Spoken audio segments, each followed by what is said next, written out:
Hello friends, welcome to commerce study solution. And आज हम करते हैं रेशियो एनालिसिस का प्रैक्टिकल पोर्शन, यानी कि इसका थर्ड मेथड करते हैं activity ratio and turnover ratio. Activity ratio and turnover ratio as usual की इसके नाम से सजेस्ट हो रहा है कि टर्नओवर रेशियो बताता है अपना ओवरऑल टर्नओवर, कि वो चाहे वो स्टॉक का हो, इन्वेंट्री या फिर हमारा नेट सेल्स कितने, कि ओवरऑल हमारा टर्नओवर क्या है, इसको डिफाइन करते हैं। तो इसके आगे जो एक्टिविटी रेशियो है ये 7 पार्ट्स में डिवाइड है। तो इसके तो मेनली रेशियो एनालिसिस है। जैसे मैंने स्टार्ट किया था प्रैक्टिकल पोर्शन करवाना, तब भी मैंने यही कहा था कि इसके जो फॉर्मूलाज है ना वो आपको याद करने पड़ेंगे। फॉर्मूला बेसिक है, आपको फॉर्मूले याद हैं तो इसका प्रैक्टिकल क्वेश्चन बहुत वेरी वेरी इजी होता है, आप इजीली उसको अटेम्प्ट कर सकते हो।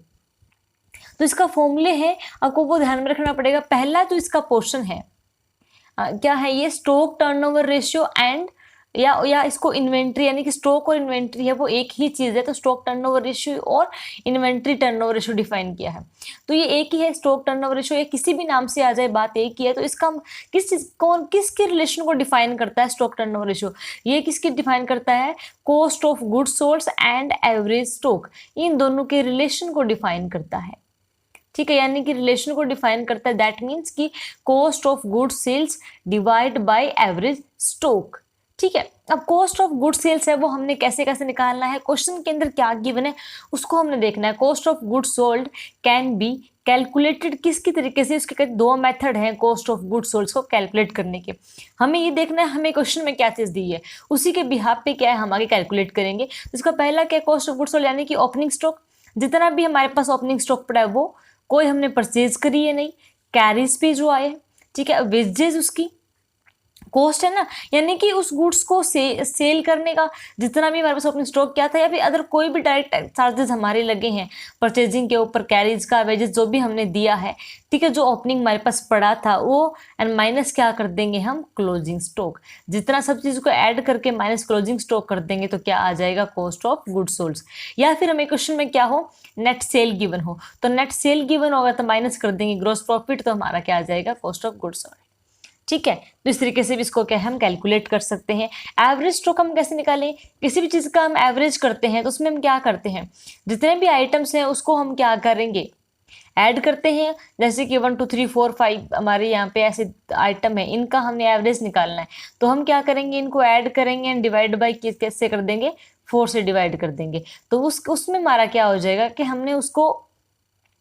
हमने इसे डिवाइड कर दिया 4 से, तो हमारा क्या आ जाएगा, एग्रीगेट आ जाएगा। तो उस तरीके स्टॉक का निकालने के लिए opening stock divide by closing stock, opening stock plus closing stock divide by 2, यानी कि ओपनिंग और क्लोजिंग को ऐड करेंगे, उसको 2 से डिवाइड कर देंगे, तो हमारा क्या आ जाएगा, एवरेज स्टॉक। तो ये से हम निकाल लेंगे उसको, फिर क्या हम फॉर्मूला में पुट कर देंगे। नेक्स्ट मेथड इसका कौन सा है, डेटर टर्नओवर रेशियो, यानी कि डेटर टर्नओवर रेशियो या फिर रिसीवेबल टर्नओवर रेशियो। डेटर और रिसीवेबल एक ही है। इस टर्नओवर रेशियो को हम कैसे निकालते हैं, डेटर टर्नओवर रेशियो निकालते हैं हमारा net credit sale. Net credit sale हमारी कितनी हुई है वो, प्लस एवरेज डेटर, या एवरेज डेटर्स भी हम वैसे ही निकाल लेंगे, opening debtors plus closing debtor divide by 2, and average plus average B R, यानी कि opening B R plus closing B R divide by 2। ठीक है, इसी तरीके से हम निकाल लेंगे opening debtors plus closing debtor divide by 2, और इसमें क्या कर देंगे, opening B R divide by plus closing B R divide by 2। तो ये हमारा एग्रीगेट आ जाएगा। इन दोनों को क्या कर देंगे, हम ऐड कर देंगे। थर्ड इसका है average collection period. Average collection period हम कैसे निकालते हैं, डेटर्स जो गिवन है प्लस बी आर्स, जो हमारे बी आर से बी आर हमें अवेलेबल है, divide by credit sale per day के हिसाब से। देखो पीरियड है ना इसके अंदर, ये हमें पीरियड गिवन है, यानी कि इसमें क्या है, टाइम की बात हुई है, तो हम क्या करेंगे, टाइम के अकॉर्डिंग निकाल लेंगे पर डे। ठीक है, जितनी हमारे नेट सेल पर डे होगी उसको हम इसमें लेके आएंगे। Average credit sales per day calculate कैसे करेंगे हम, पर डे के हिसाब से। 1 ईयर्स की हम बात करें, 1 ईयर का, तो उसमें कितना टाइम होता है, 365 डेज ना। तो यहाँ पे हम क्या निकालेंगे, net credit cell of the year, जो ईयर की टोटल अपने को पर डे की निकालनी है। तो एक साल में हमारी नेट सेल कितनी हुई और डिवाइड बाय टाइम, डे कितना होता है इसमें, 365 डेज होते हैं। तो हम क्या कर देंगे, इसको डिवाइड कर देंगे। अगर मंथ्स के अकॉर्डिंग निकालेंगे तो हम क्या करेंगे, ईयर डिवाइड बाई इस कर देंगे। अगर एक मंथ की आपने देखते हैं कि टोटल हमारे कितने मंथ हैं तो हम उसके हिसाब से भी निकाल लेते हैं। हमें पर डे से मतलब होता है कि जितने मंथ हैं हम डिवाइड कर देंगे 31 से, तो हमारा क्या है पर डे आ जाएगा। यानी टोटल हमें गिवन तो पर डे हम इजिली निकाल सकते हैं। नेक्स्ट है इसका फोर्थ है क्रेडिटर। वो हमने डेटर्स की बात करी थी, यहाँ पे क्रेडिटर टर्नओवर है और क्रेडिटर इसको हम क्या है पेबल, डेटर्स होते हैं तो रिसीवेबल होता है। तो वहाँ पे हमने नेट सेल्स लिया था ना, बिल्कुल वही है, वो याद कर ले तो पॉजिटिव जाएगा, क्रेडिट क्या आ जाएगा, वहाँ पे नेट सेल लिया था, यहाँ पे क्या ले लेंगे परचेज ले लेंगे। वहाँ पे BR लिया था, यहाँ पे BP और डेटर का क्रेडिटर सेम, बाकी वही प्रोसीजर है। Net credit purchase divide by average creditor plus average bills payable BP। Next है average payment period. Average payment period हमारा कैसे निकलता है, अगेन यहाँ पे क्या है पेमेंट पीरियड की बात हो रही है, यानी कि टाइम की ही बात हो रही है अगेन। तो एवरेज पेमेंट पीरियड में कैसे निकालेंगे, क्रेडिटर प्लस वहाँ पे हमने क्या करा था, वहाँ पे हमारी क्या थी रिसीवेबल थे, यहाँ पे पेमेंट है तो पेमेंट होएगा तो क्या क्रेडिटर आ जाएगा, वहाँ पे डेटर था प्लस BP, वहाँ पे BR था, क्रेडिट परचेज पर डे उसी हिसाब से निकाल लेंगे पर डे कि एक साल में हमारा कितना होता है, जितनी भी हमने नेट परचेज करी है, ठीक है, इन 1 ईयर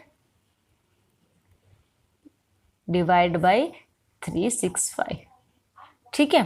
तो उसको क्या है हम डिवाइड कर देंगे। फिर मंथ्स की निकालें तो 12 मंथ्स या 365 डेज ऊपर लेके जो पेमेंट पीरियड है divide by creditor turnover ratio. अगर डेटर का मंथ्स में गिवन हो तो हम ऐसे करेंगे, यहाँ पे डेटर टर्नओवर। नेक्स्ट है fix assets turnover ratio.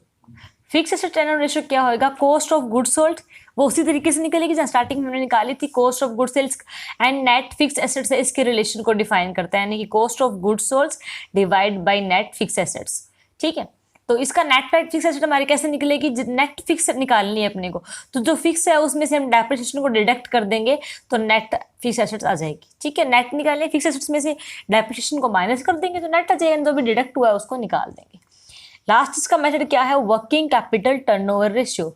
Working capital turnover ratio हमारी कितनी रहेगी, cost of goods sold divide by working capital के रिलेशन को डिफाइन करता है, तो cost of goods sales divide by working capital. Working capital हम कैसे निकालते हैं, जितनी करंट एसेट्स है माइनस कर दें करंट लायबिलिटी को तो हमारा वर्किंग कैपिटल आ जाएगा।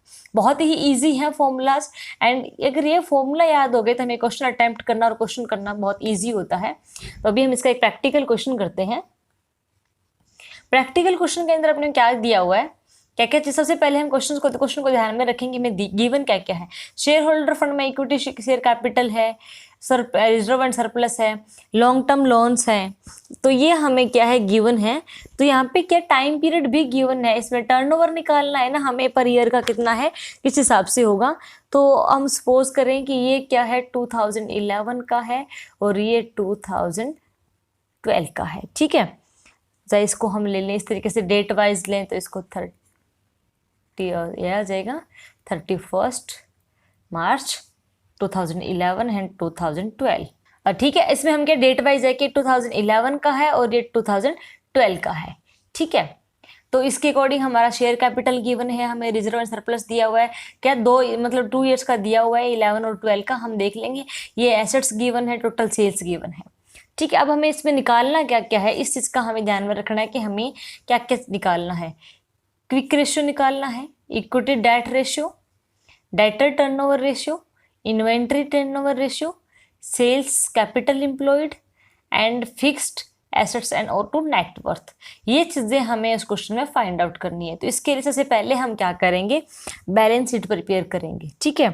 उसमें सारी चीज़ें हम निकालते हैं, हमारी एसेट्स क्या है, लिक्विड एसेट्स क्या है, ऊपर जो हमें चीज़ें गिवन है उसके बेस पे हम क्या करते हैं, सबसे पहले इसकी बैलेंस शीट प्रिपेयर करते हैं। तो अब इसका करते हैं सॉल्यूशन, ठीक है। तो इसके अंदर हम कहीं एक जगह पे आप क्वेश्चन है वो राइट कर लें, फिर करना इजी हो जाएगा। डायरेक्टली क्वेश्चन में गिवन है कैश रेट बैंक 2011 का कितना है 180 है, एंड डेटर्स है बिल्कुल उसके ऊपर गिवन है 3 लाख का, टोटल किया तो 480, ठीक है। और अगर बात करें हम 2012 की तो 420 गिवन है एंड 460, टोटल हो गया 880। डायरेक्टली है ये अपनी क्या आ गई 480 एंड 880, ये हमारी क्या आ गई है, ये लिक्विड एसेट्स है, यानी क्योंकि डेटर है वो भी इजीली क्या है कैश में कन्वर्ट हो सकते हैं। कैश एट बैंक है तो है ही कैश, और ये भी क्या है, इजीली कैश में कन्वर्ट हो सकता है, तो उस केस में हमारा क्या है, लिक्विड एसेट्स हो गई है।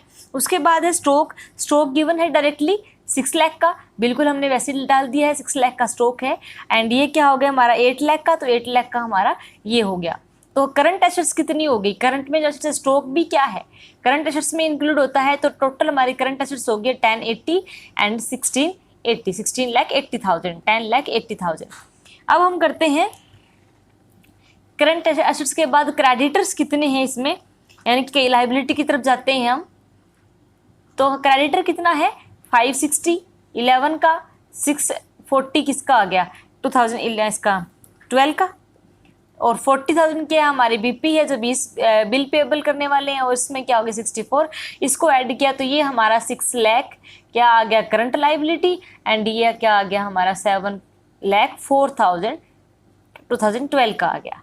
अब वर्किंग कैपिटल हम निकालते हैं, तो वर्किंग कैपिटल निकालने के लिए हमें क्या करना होगा, एसेट्स वर्किंग कैपिटल है उसका फॉर्मूला क्या है, करंट एसेट्स, अभी हम पीछे करके आए हैं, current assets minus current liabilities.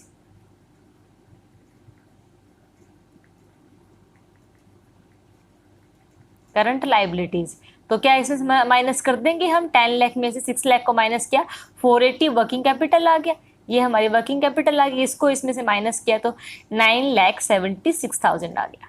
ठीक है, फिक्स एसेट्स है डायरेक्टली हमें गिवन है 9,20,000 की और 22,74,000 की, इन दोनों को हमने ऐड किया, टोटल हमारा ये क्या आ गया कैपिटल एम्प्लॉयड 480 को और 19,20,000 को करेंगे ऐड और इसको ऐड करेंगे। ठीक है, तो ये हमारा क्या आ गया कैपिटल एम्प्लॉयड आ गया। ठीक है, ये सब चीज़ें हमें आगे क्या है ज़रूरत पड़ेगी, इसकी रिक्वायरमेंट रहेगी।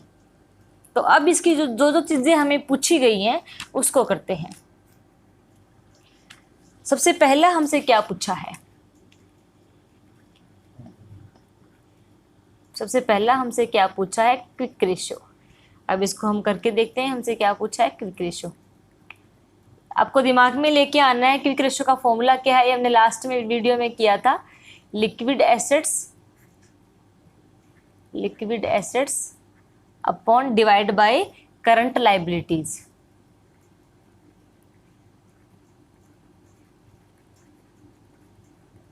करंट लाइबिलिटीज लिक्विड एसेट्स में हमारे क्या हो गई, अभी निकाली थी हमने, अभी जो बैलेंस शीट प्रिपेयर किया उसमें, तो लिक्विड एसेट्स कितने की होगी 4,80,000 की, एंड करंट लाइबिलिटी थी वो थी 6 लाख की। तो इसको हम निकालेंगे तो रेशियो कितना आ गया 0.8 रेशियो 1, ये आ गया 2011 का, क्योंकि पीरियड्स के अकॉर्डिंग अलग अलग है, तो 2011 का ये आ गया। अब भी हम निकालते हैं 2012 का। 2012 का कितना है 8,80,000 थी ना लिक्विड एसेट, हमने बैलेंस शीट में निकाली थी, एंड करंट लाइबिलिटी थी 7,04,000। तो इसका हम रेशियो निकाल लेंगे तो कितना आ गया 1.25 रेशियो 1। तो ये क्या आ गया हमारा क्विक रेशियो का आंसर आ गया। नेक्स्ट हमसे क्या पूछा था बी पार्ट में, बी पार्ट पूछा था debt equity ratio. Debt equity ratio सबसे पहले दिमाग में लाना है इसका formula, long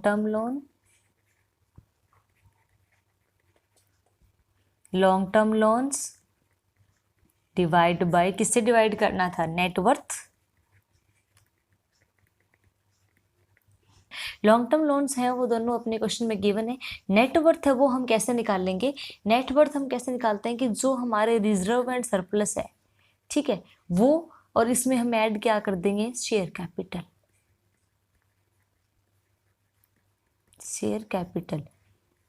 reserve and surplus कितने हैं क्वेश्चन में गिवन है 5 लाख, और प्लस ये 2011 का निकाल रहे हैं हम अभी, तो 5 लाख प्लस कितना है 15 लाख, तो इसका कितना आ गया 20 लाख। और 2012 का निकालने, उसी तरीके से 2012 का निकाल लेंगे हम, कितना है 12,50,000 plus 15 lakh. Share capital 15 lakh. तो इसकी नेटवर्थ है वो आ गई है 27 लाख। इसकी नेटवर्थ कितनी है 27,50,000। ठीक है, अब इसको क्या है हम क्वेश्चन में पुट कर देंगे। पहले हम निकालते हैं 2011 का। लॉन्ग टर्म लोन्स हैं वो 4 लाख हैं, क्वेश्चन में गिवन है। नेटवर्थ हमने निकाल ली है, इसकी 20 लाख है। तो इसका रेशियो कितना आ जाएगा 0.2:1। 2012 की बात करें तो इसका क्या आ जाएगा नेटवर्थ, इसका जो लॉन्ग टर्म लोन्स है वो गिवन है 5 लाख के, प्लस डिवाइड बाई 27,50,000। तो इसका रेशियो है वो आ जाएगा 0.18:1। तो ये क्या आ गया, इसका आंसर आ गया। डेट इक्विटी रेशियो लिखने में होता है, ये आ गया डेट इक्विटी रेशियो। नेक्स्ट करते हैं। नेक्स्ट सी पार्ट, इसका क्या पूछा हुआ है debtor turnover ratio. Debtor turnover ratio. Debtor turnover ratio का फॉर्मूला क्या होता है, सेल्स, फॉर्मूला होता है sales divide by average debtor. Average debtors, ये इसका फॉर्मूला होता है। तो इसकी क्या है, हम सेल्स है 2011 की सेल्स है वो गिवन है, कितने की आ जाएगी 27 lakh, and divide by average debtors कर देंगे हम 3 लाख। ये है वो रेशियो में नहीं आता, क्योंकि सेल्स है वो कितनी हुई है, कितने टाइम्स हुई है, तो वो हमें निकालनी होती है। तो 3 लाख को 27 से डिवाइड करेंगे तो 9 टाइम्स हो जाएगा। ठीक है, कि हमारी जो सेल है वो एवरेज डेटर के कंपैरिजन 9 टाइम्स ज़्यादा हुई ही है। 2011 का हो गया, एंड 2012 का निकालें क्लोजिंग डेटर, यानी कि जो 11 का क्लोजिंग था वो 2000 का 12 का, यानी कि तो 2011 का जो क्लोजिंग डेटर था वो 2012 का ओपनिंग हो जाएगा। ठीक है, उसका क्या करेंगे हम ओपनिंग डेटर कंसीडर करेंगे। तो उसके अकॉर्डिंग हमें एवरेज डेटर निकालने के लिए इसका जो क्लोजिंग होएगा वो उसका ओपनिंग हो जाएगा। तो इसका हम एवरेज डेटर है वो इस तरीके से निकाल लेंगे 2000 का 3 लाख, और प्लस क्या करेंगे 4,60,000 डिवाइड बाय 2, तो यहाँ पे आ जाएगा 3,80,000। ये हमारे क्या आ गए हैं एवरेज डेटर आ गया है। तो अब हम 2012 का निकाल लेंगे। 2012 का कितना निकालेंगे, हमारी जो सेल्स है वो कितनी है 32,30,000 एंड डिवाइड बाय 3,80,000। तो इसका कितना टाइम्स आ गया 8.5 टाइम्स। ये इसका आंसर आ गया सी पार्ट का। अब हम करते हैं इसका डी पार्ट। डी पार्ट में क्या पूछा है inventory turnover ratio. Inventory turnover ratio. Inventory turnover ratio का फॉर्मूला क्या है, सेल्स, ऊपर डेटर लिया था ना, तो यहाँ पे क्या करेंगे इन्वेंट्री की बात हो रही है तो यहाँ पे आ जाएगा स्टॉक या इन्वेंट्री। ठीक है, वही ओपनिंग स्टॉक क्लोजिंग स्टॉक करके हम निकाल लेते हैं। 2011 का निकाल लेंगे पहले, तो कितना आ जाएगा 27 लाख। सेल्स तो उतनी है जितनी यहाँ पे हमने ली थी, सेल्स तो वही रहेगी।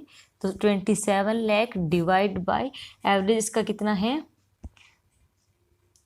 6 लाख। एवरेज स्टॉक है ना, एवरेज स्टॉक गिवन है कितना है 6 लाख। तो इसका आ जाएगा 4.5 टाइम्स। अगेन सेम उसी तरीके से हम निकाल लेंगे। 2011 का जो क्लोजिंग स्टॉक है वो 2012 का ओपनिंग स्टॉक हो जाएगा। तो उस तरीके से उसका हमें एवरेज एग्रीगेट निकालना है। तो हम क्या करेंगे 6 लाख प्लस जो हम उसमें क्या है अपना क्लोजिंग ऐड कर देंगे डिवाइड बाय 2, तो ये कितना आ जाएगा 7 लाख इसका एवरेज स्टॉक आ गया। तो अब हम निकाल लेंगे 2012 का। 2012 का क्या है सेल्स, सेल्स कितनी है सेम वही 32,30,000 एंड डिवाइड बाय 7 लाख, कब भी निकाला है तो इसका कितने टाइम्स आ गया, 4.61 टाइम्स। तो ये किसका, इसका आंसर आ गया। डी पार्ट हो गया। नेक्स्ट क्या पूछा है हमसे, इसका ई पार्ट। ई पार्ट में क्या पूछा है, sales to capital employed, sales to capital employed ratio. As usual इसका फॉर्मूला क्या होता है, sales upon capital employed. Balance sheet में हमने सब कुछ निकाल रखा है, तो हम क्या उसका 2011 का निकाल लेंगे। 2011 का क्या है, 27 लाख सेल है अपनी, ठीक है, and divide by 24 lakh. Capital employed निकाली थी ना अभी पीछे, तो 24 लाख हो गया, तो कितना आ गया, 1.13 टाइम्स आ गया। एंड 2012 का आ गया 32,30,000 सेल्स है, एंड डिवाइड बाय कर देंगे 32,50,000, तो यहाँ पे क्या आ जाएगा, 0.99 टाइम्स। तो ये क्या आ गया, इसका आंसर बहुत ही इजी है, बस अपने को फॉर्मूलाज याद करने हैं, फॉर्मूले ही कंपलसरी है। नेक्स्ट इसका अफ पार्ट है, उसमें क्या पूछा है हमसे, fix assets to net worth ratio, fix assets to net worth ratio. इसका फॉर्मूला क्या है, fix assets divide by net worth. तो फिक्स एसेट 2011 का निकाल लेंगे पहले, तो इसका क्या हो गया, 19,20,000 निकाली थी ये भी हमने बैलेंस शीट में fix assets, and divide by net worth कितनी है, 20 लाख, तो कितना आ जाएगा, 0.96 टाइम्स, इतनी अपनी नेट वर्थ है फिक्स एसेट्स के कंपैरिजन में। आगे नेक्स्ट 2012 का हम निकाल लेंगे, तो वो है 22,74,000। आप क्वेश्चन को बैलेंस शीट को लेके चलिएगा, फिर इजीली क्वेश्चन है वो होते जाएंगे। 27,50,000, इसको हम डिवाइड करेंगे तो आ जाएगा 0.83 टाइम्स। तो ये था इसका आंसर, यही चीज़ें हमें पूछी गई हैं, तो ये क्या आपका आंसर है। टोटल इसमें एक्टिविटी रेशियो के अंदर निकाला गया है। मेन चीज़ें जिसमें आपको ध्यान में रखनी है वो है फॉर्मूला।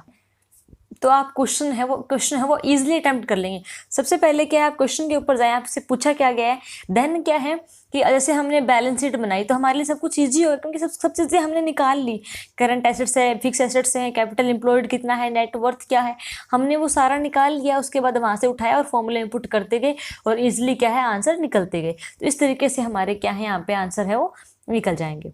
तो इससे ये तुम्हारा एक्टिविटी रेशियो है वो इसके साथ है वो कंप्लीट होता है। Thanks for watching, bye bye.